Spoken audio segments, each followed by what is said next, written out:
ఇప్పుడు green channel చేసి 200% cosmetic charges 21 సంవత్సరాల తర్వాత ఈ ప్రభుత్వంలో పెంచి మా ఆడపడుచుల కాస్మెటిక్ ఛార్జెస్ మా పిల్లలకు చదువుకునే వాళ్లకు ఇంటి దగ్గర అమ్మను నాయనను అడగాల్సిన పని లేదు. సబ్బు కోసమో చిన్న చిన్న పౌడర్ కోసమో కూడా తల్లిదండ్రుల మీద ఆధారపడే పరిస్థితి ఉండే. అందుకే 200% కాస్మెటిక్ ఛార్జెస్ పెంచి ఈరోజు ఆడపిల్లల యొక్క ఆత్మ గౌరవాన్ని నిలబెట్టడానికి మన ప్రభుత్వం ప్రయత్నం చేస్తున్నది.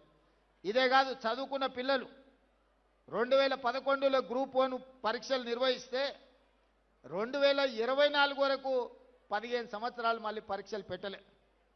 మనం వచ్చిన తర్వాతనే గ్రూప్ 1 నోటిఫికేషన్ ఇచ్చి ఇప్పుడే మా రాములు నాయక్ చెప్తున్న మా మేనకోడలు డిఎస్పీ అయిందని.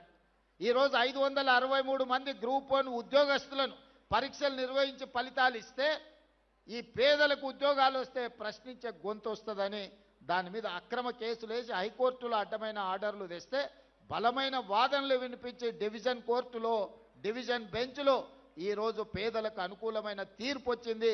563 మంది గ్రూప్ 1 ఆఫీసర్లు ఇవాళ ఆర్డీఓలు డిఎస్పీలుగా అత్యంత కీలకమైన ఉద్యోగాలు.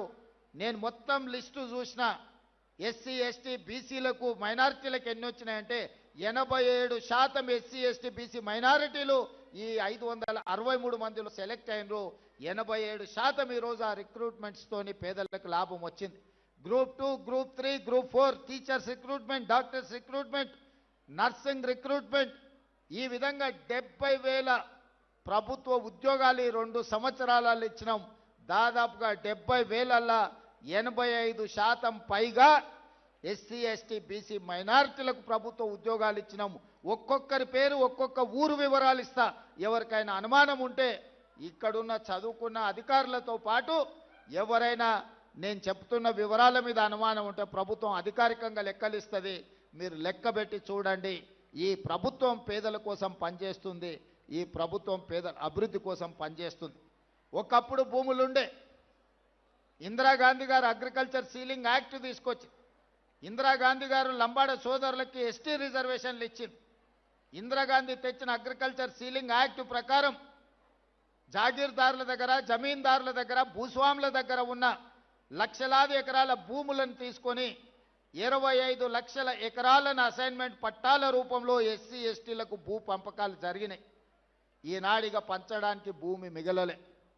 మా యువకులు మా ఆడపిల్లలు జాగ్రత్తగా వినాలి. ఆ పైన ఉన్న వాళ్ళు కూడా మీ తల్లిదండ్రులు మీ తాతలు వ్యవసాయాన్ని నమ్ముకున్నారు. మీ తల్లిదండ్రులు మీ తాతలు తండాలలో గూడాలలో పేదరికాన్ని అనుభవించారు. మీ తల్లిదండ్రులకు ఇందిరాగాంధీ గారు తీసుకొచ్చిన చట్టం ద్వారా ఇందిరమ్మ ఇండ్లు పక్కా ఇండ్లు అన్నప్పుడు మీ గూడాలలో తండాలలో పక్కా ఇండ్లు వచ్చినాయి.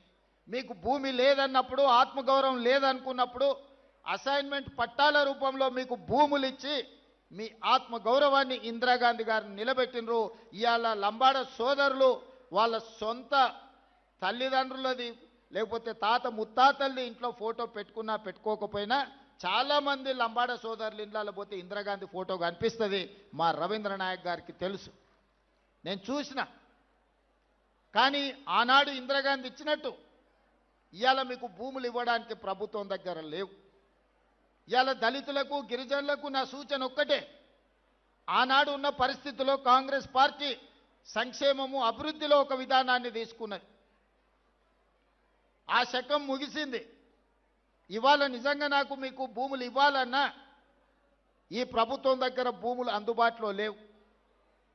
ఇక మీరు భూముల గురించి ప్రభుత్వం ఇచ్చే ఏదో సంక్షేమం గురించి ఆలోచన చేయకండి. ఈ ప్రభుత్వం మీకు చదువు ఇవ్వదలుచుకున్నది.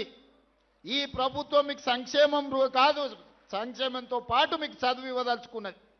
నా సూచన ఒక్కటే, ఇక్కడికి వచ్చిన పిల్లలందరికీ చదువుకోండి, బాగా చదువుకోండి. చదువుకోవడానికి ఏం కావాలనో నన్ను అడగండి.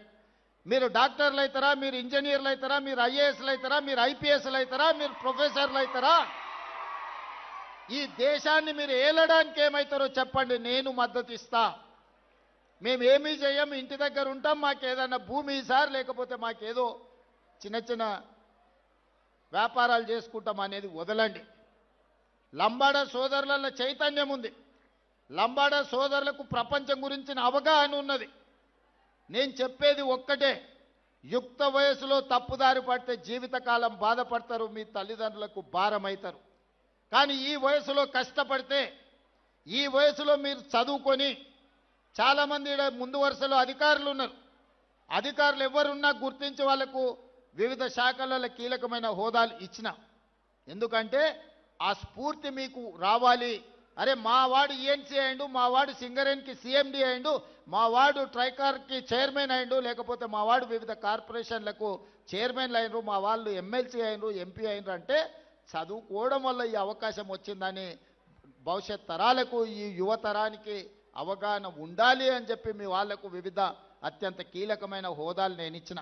అందుకే భూముల గురించి, అందించే తాత్కాలిక సంక్షేమం గురించి ఆలోచన చేయకండి. మీరు భవిష్యత్తును నిర్దిష్టంగా నిర్ణయించుకోండి. మీరు డాక్టర్ అవ్వాలనుకుంటున్నారా, మీరు ఇంజనీర్ అవ్వాలనుకుంటున్నారా, మీరు లాయర్ అవ్వాలనుకుంటున్నారా, మీరు ప్రొఫెసర్ అవ్వాలనుకుంటున్నారా, ఒక గొప్ప చార్టెడ్ అకౌంటెంట్ కావాలనుకుంటున్నారా, లేకపోతే సినిమా రంగంలో రాములు నాయక్ గారు చెప్పినట్టు గొప్ప టాలెంటెడ్ మంగ్లీలు కాదలుచుకుంటున్నారా, మీరు ఆలోచన చేసుకొని మీరు ప్రొఫెషన్ ఎన్నుకోండి.